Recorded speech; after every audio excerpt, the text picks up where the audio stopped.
When Jesus was traveling around Galilee, talking to crowds, times were tough for the peasants.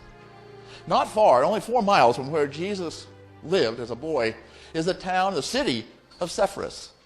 And it is a city that is filled with, well, it must have looked like a Roman city at the time, because there are villas, there are very well-to-do people live there.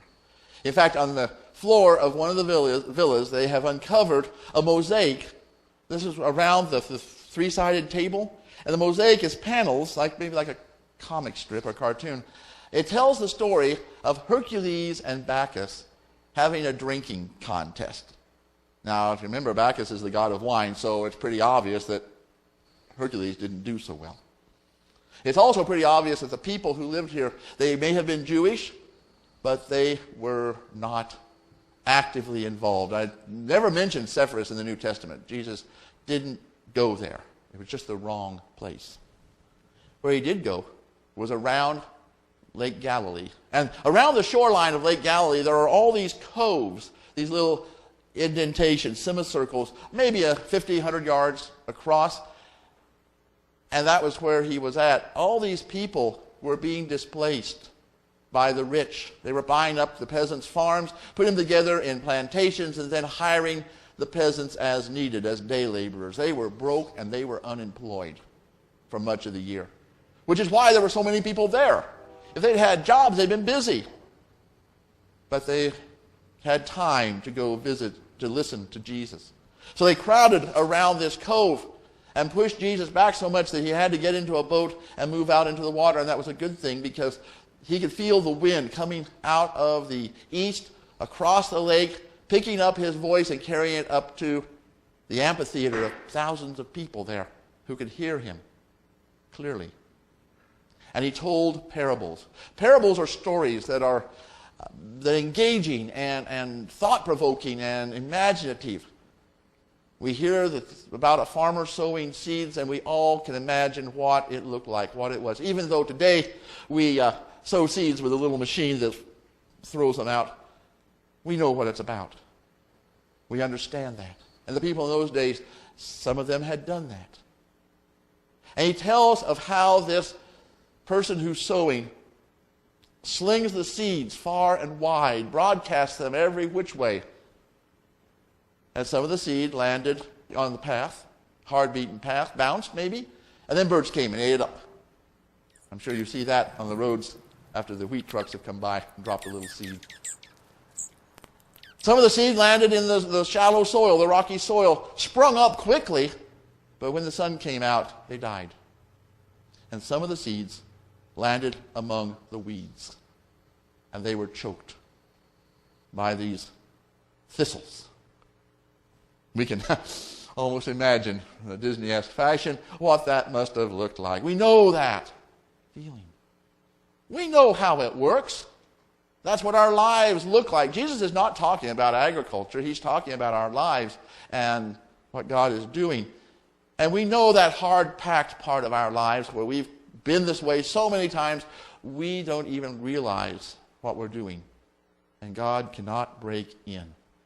We know the shallow places in our lives, the hey friends, the wave at somebody first and ask questions later, of the small town, of knowing somebody and thinking you know them well, but in fact all you know is what you think you know, and you don't know what you don't know. And boy, do we know the weeds. My, oh my, do we know the weeds. There's weeds of trying to make a living. There's weeds of having to live with somebody who has a different idea about what you should wear in the morning. And various other things. There are the weeds of the worries. Boy, those grow up around us so fast.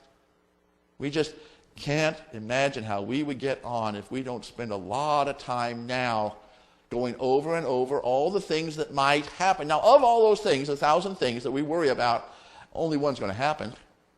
But oh, we spend our time on that.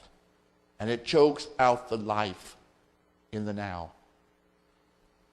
A couple weeks ago, my friend was here, and we were sitting up late at night, cussing and discussing all the problems of the world, and it occurred to me, we've been doing this for 40-some years. We did this back in college. We've done it all along. We would get together and we would share our simply stupid ideas on how to solve all the problems of the world. And back 40-some years ago, we were absolutely assured that in the next 40 years or more, we would solve all these problems and we would make the world a better place. But we didn't. We couldn't. The world did not want to hear our silly, stupid answers. And they wouldn't have worked anyway. And as we were sitting there going on, it's almost a ritual we have of going on about how this is wrong and this is bad and those people, I realized what we were doing. There were two things. First of all, we were defining the circle of who we are. And those who are outside that circle, why, they're a bunch of, you fill in the blank. I'm not like those people. But the other thing we were doing, and this was the downside of it, we were spending time just getting grumpier and grumpier and worse off personally. No happiness in that particular moment except just playing this game, which wasn't a very good game. We were stuck in the midst of the weeds and had an awfully hard time finding a way out.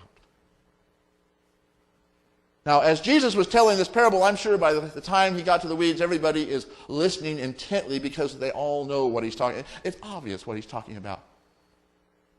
It's the bad news. And they're waiting for the punchline. They're waiting for the reason for listing all this bad news, and he gives it. Some of the wheat landed in the good tilled soil and produced 100 to 1. Or 60 to 1, or 30 to 1. What does wheat make now? What is the ratio between a grain of wheat and the head it produces? Is it 100 to 1? Anybody know? More? Less? Out here it barely produces 3 to 1. Okay. For all of our science and things, 100 to 1 is a remarkable yield.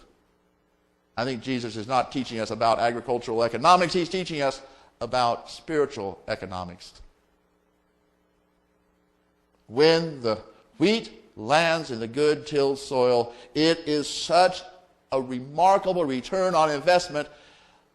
The farmer doesn't have to worry about the wheat that goes on the road, or the wheat that goes in the shallow, rocky soil, or the wheat that goes into the weeds.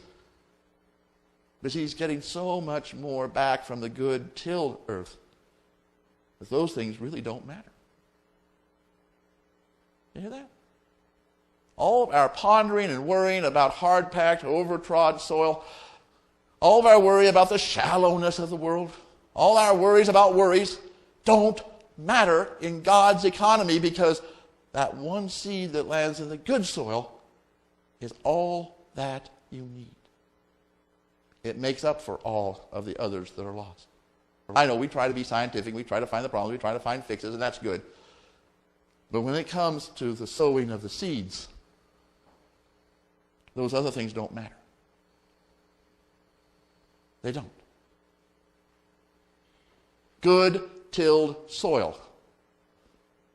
Now there's an important thing here. We try to till our soil. We know some people who don't. They leave it weedy and rocky in their lives. We try. And sometimes we get so involved in tilling the soil, so involved in making the church more acceptable and more accepting and doing all the things that we do. And we get so busy in the doing, we don't realize we are plowing up the plants that are growing already. And then there are those who are so needy for God and for love that they tilt their heads back like turkeys in a rainstorm, tilt their heads back, open their mouths, and give it to me, Lord. And the seed never hits the good tilled soil. It takes a balance of being prepared, being thoughtful, Bible study, missions, working on a sermon, I hope listening to a sermon, are ways that we till the soil. But I need to ask you, who is the farmer?